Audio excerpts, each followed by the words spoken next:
Les amis, bien le bonjour. Aujourd'hui, une navigation vers Sainte-Lucie.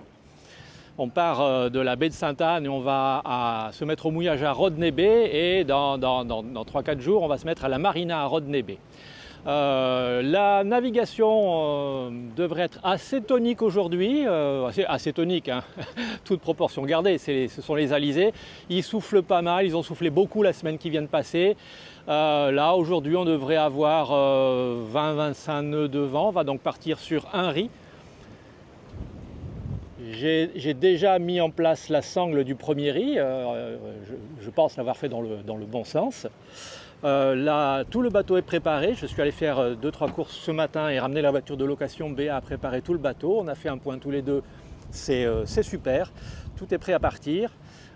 J'ai les Lazy Jack tribord, on va être bâbord à mur, hein. Les Lazy Jack tribord, je les ai attachés à moitié, ce qui va permettre aux lattes de la voile, à toutes les premières en particulier, de passer sans problème. Et aujourd'hui, on va faire un test d'envoi de grand voile. On va modifier un petit peu notre protocole. Jusqu'à présent, l'envoi de grand voile, on l'a fait comme on pense l'avoir appris à l'époque avec les skippers pro de chez Outremer.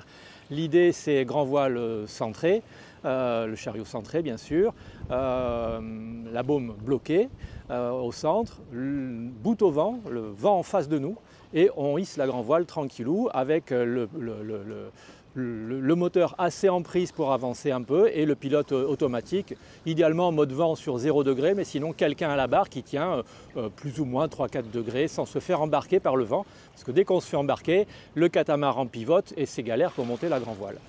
Aujourd'hui, on a un seul bord à tirer pour Sainte-Lucie, c'est route directe, on va être entre Grand Largue et Travers.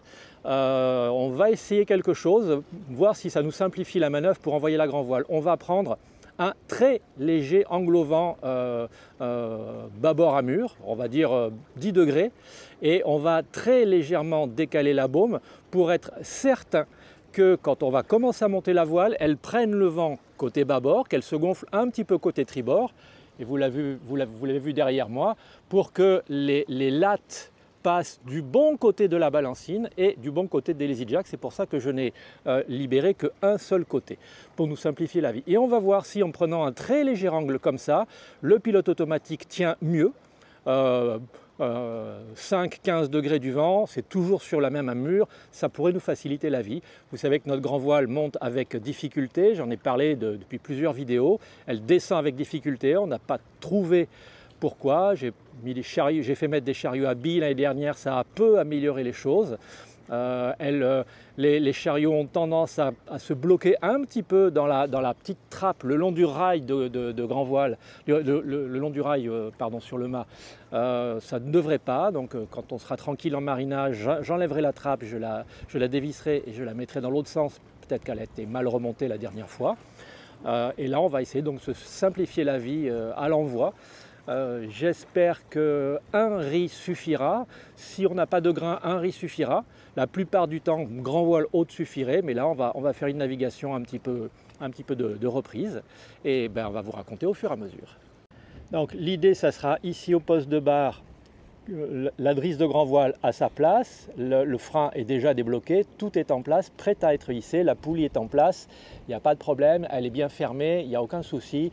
Tout a été libéré. Drisse en place, le bateau bout au vent, on prend un tout petit degré au vent, donc on s'éloigne largement de la baie de Sainte-Anne, il y a des casiers à pêcheurs de partout, vous vous souvenez, donc on va prendre le large, on va se remettre face au vent, donc direction Sainte-Anne, on va prendre nos 10 petits degrés, clac, un tout petit peu pour avoir le vent qui vient de l'étrave bâbord, un pas plus, et on va hisser et on va regarder comment ça se passe, est-ce que ça nous simplifie la vie? Si oui, on le notera et on pratiquera comme ça les prochaines fois jusqu'à ce qu'on ait trouvé le protocole qui nous va bien.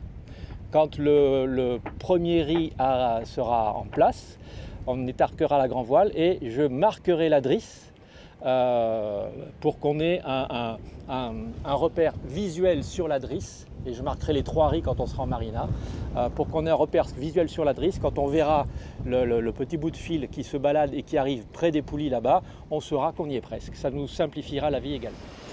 Bien, on a levé l'ancre, il était 11h20. Ouais, j'ai encore le casque parce qu'on a fait quelques petites manœuvres. On a levé l'ancre, il était 11h20, il est 12h40. On est parti donc, je l'avais dit, sur un riz, puisque à Rome nous prévoyait 20-25 nœuds en rafale ici, avec 18-20 en vent établi sur le canal. Et en fait, on a 14-15 nœuds de vent météo, c'est-à-dire 3 fois rien. Il n'y a pas de mauvais temps, il n'y a pas de grain visible sur l'horizon qui pourrait nous arriver dessus. Donc là, il y a 10 minutes, on a entrepris de relâcher notre riz. Alors, ce n'est pas des manœuvres qu'on fait souvent sur Tiama. Il se trouve qu'une fois relâché, le riz, on avance un nœud moins vite. Ça, j'en déduis que j'ai réglé mes voiles comme un caramel. On a comme d'habitude 2 nœuds de vent contraire qu'on n'avait pas quand on est parti tout à l'heure. J'ai les dérives à plat pont puisqu'on avait prévu d'avoir beaucoup de vent. Donc on dérive très peu par rapport à entre la route et le cap, on n'a pas beaucoup d'écart. On devrait arriver vers 15h si tout va bien. On a des fous de bassin qui se baladent autour de nous, il y a plein de petits poissons volants, ils pêchent, c'est joyeux comme tout. Voilà, je le redis, mes voiles sont vraiment mal réglées, mais on avance, on est à vitesse du bateau, vitesse sur l'eau, on est à 9 nœuds, ce qui est pas mal. Vitesse sur le fond, on est entre 7 et 8, ce qui est pas beaucoup. On a 15-16 nœuds de vent météo, on a 14 en apparent. C'est pas des masses et on navigue par 115 degrés du vent météo, donc bâbord. Et en apparent, on est à 80, donc on est quasiment au travers. Quasiment au travers, on devrait pouvoir aller un peu plus vite, mais pas tant que ça. Et nous, ça nous va bien. Voilà, donc c'est une belle navigation. La mer est assez, somme toute, assez tranquille. On a une petite houle qui nous vient de l'arrière, qui contourne la Martinique. On a un monocoque qui nous suit là-bas. On ne les voit pas encore, même moi, en live. Mais on a 2-3 bateaux qui vont sur Sainte-Lucie, qui sont partis plus tôt que nous ce matin. Voilà, c'est des navigations comme on aime bien. Et ben, ça va nous faire du bien d'être sur l'eau. Alors j'en profite pour vous débriefer un petit peu le protocole d'envoi de la grand voile avec un très léger angle au vent. Au lieu d'être bout dehors, avoir le bateau qui fait plus 10, moins 10 et qui est toujours un peu galère, voire plus 15, moins 15. Là on a choisi un côté, donc on avait les mêmes débattements. Hein. Quand le vent prend sur les étraves, forcément ça cherche à faire pivoter le bateau. Et moi à la barre ou pilote à la barre de temps à autre, il faut pouvoir tenir. Mais globalement c'est concluant, puisque ce que je cherchais à obtenir comme résultat, c'est ce qui s'est passé. C'est-à-dire que la voile a été envoyée du côté que nous avions choisi. Les lattes sont passées sans aucun problème, sans risque d'accroche, du côté où j'avais retiré les jacks. Toute la voile est passée spontanément du bon côté de la balancine. Et ensuite, il a suffi de corriger un tout petit peu le cap pour pouvoir être propulsé par la voile, puisqu'elle était déjà en place du bon côté. Donc, c'est globalement concluant. Le fait de la hisser sur un riz, pour nous, c'est indifférent par rapport à la hisser pleine, hein, au niveau manœuvre. Elle a été un peu difficile à étarquer, comme toujours. Ça, on en reparlera, mais pour le moment, tout va bien. Et quand on a relâché notre riz, on s'est mis au bon plein, on ne s'est pas mis face au vent, on s'est mis au bon plein avec les moteurs allumés en cas de besoin.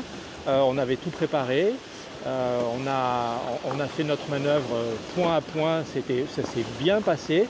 Après, quand il s'est agi d'envoyer les 3 mètres de grand voile, de renvoyer tout ça en tête de mât, c'était un peu compliqué. Vous savez, cette voile est lourde, elle est difficile à envoyer et à fortiori à étarquer comme ça, surtout qu'il y avait encore un peu de prise. Donc bon, j'ai pas de honte pour ça. J'ai mis les moteurs en prise, je nous ai mis quasiment face au vent pendant 5 secondes. Béatrice, elle a envoyé la voile, elle est montée nickel, on l'a étarqué. Hop, on a repris notre angle au vent, je vous le dis, ça a pris 10 secondes au total, et on est reparti naviguer sans aucun problème. Avec de l'habitude, en faisant la manœuvre plus rapidement et en connaissant mieux les positions de la baume et du chariot, on peut probablement relâcher ou prendre un risque sans être vraiment face au vent. On réessayera, mais pas aujourd'hui. 14h25, on arrive d'ici 10 minutes, un quart d'heure. Voilà, j'ai Sainte-Lucie derrière moi. Ça fait 1h30 qu'on est accompagné par une grosse demi-douzaine de fous de bassin qui pêchent tout autour du bateau. Tiama doit émettre un bruit, je ne sais pas, mais pousse des nuages de tout petits poissons devant lui et sur les côtés. Et les fous de bassin s'en donnent à cœur joie, ça pêche de partout. C'est impressionnant la précision de tir de ces oiseaux et leur capacité à plonger dans l'eau et à ressortir comme si de rien n'était. C'était une belle navigation. Là, on a 13-15 nœuds de vent, c'est pas grand chose en fait. On avance à 9-10 nœuds parce qu'on a un meilleur angle qu'au début de la navigation. On est à 100 degrés du vent météo et 60 du vent apparent, donc on est au près. C'est une allure que Tiama aime beaucoup. Par conséquent, les voiles rendent mieux. On avance, oui, je vous l'ai dit, 9-10 nœuds pour 14-15 nœuds de vent, c'est vraiment très bien. C'est confortable, on n'a pas eu beaucoup de mer, on a presque plus de houle ici. On n'a pas encore le casier à pêcheurs. Devant nous, à 5 minutes, il y a un catamaran qui est en train d'amener ses voiles. J'imagine qu'il va aller au même endroit que nous. Donc on va bientôt finir notre petite navigation tranquille. Et puis on va se poser à Rodney Bay, on mettra l'annexe à l'eau, j'irai faire les formalités d'entrée dans le pays. Et puis voilà, ça nous aura fait une étape de plus. Est-ce que vous allez les voir, les fous? Ils se baladent, donc des fois ils viennent vraiment très près du bateau. Ils nous passent quasiment au-dessus. Je ne sais pas. Si vous voyez cette séquence, c'est qu'on les aperçoit. Ces oiseaux sont capables de voler très lentement quand ils remontent au vent. Ils remontent Tiama lentement. Mais à l'inverse, quand ils descendent le vent, c'est des vraies flèches. Alors les amis, je reviens d'aller faire les formalités au bureau à la marina. J'avais tout préparé sur SailClear comme on en a l'habitude.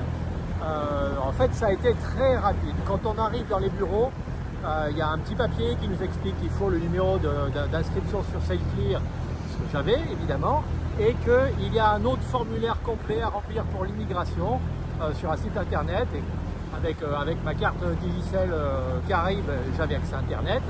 Et donc ça m'a pris un petit bout de temps et j'ai quasiment fini de tout remplir. Il n'y avait personne, donc j'ai donné mes papiers au départ à la jeune personne pour les douanes. Les documents SailClear, elle les a imprimés, elle m'a fait signer, elle m'en a rendu 3 exemplaires. Et pendant ce temps-là, moi je me suis mis de côté et puis j'ai rempli mes formulaires pour l'immigration. Et puis au bout d'un quart d'heure, j'ai une jeune officier d'immigration qui est venue me voir. Bonjour, vous avez les papiers des douanes? J'ai dit oui, venez avec moi. Je suis en train de remplir. Non, c'est pas grave. Elle l'a regardé, et comme j'avais tout rempli sur SailClear, y compris les éléments liés à l'immigration, j'avais pas besoin de remplir le formulaire supplémentaire. Mais je pense qu'une bonne partie des gens qui viennent ici, ils bâclent un peu le remplissage SailClear, c'est-à-dire les trucs facultatifs, ils les mettent pas. Moi j'avais tout fait, donc elle m'a validé mes documents, elle m'a donné un dernier que j'ai donné à l'officier d'immigration. Ça m'a coûté 40 $, et voilà, et j'ai été libéré. Et ça a l'air bien sympa.